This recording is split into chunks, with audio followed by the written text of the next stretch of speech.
আমাকে রাজকন্যা হতে দিও না, আমাকে একজন যোদ্ধা হতে দাও। তবে তাই নাকি?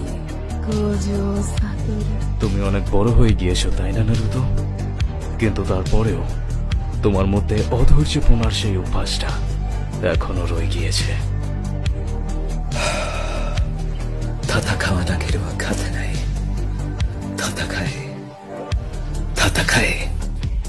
যদি চালাক হওয়ার মানে নিজের কথা থেকে সরে যাওয়া হয়, তাহলে আমি আজীবন বোকা থাকবো।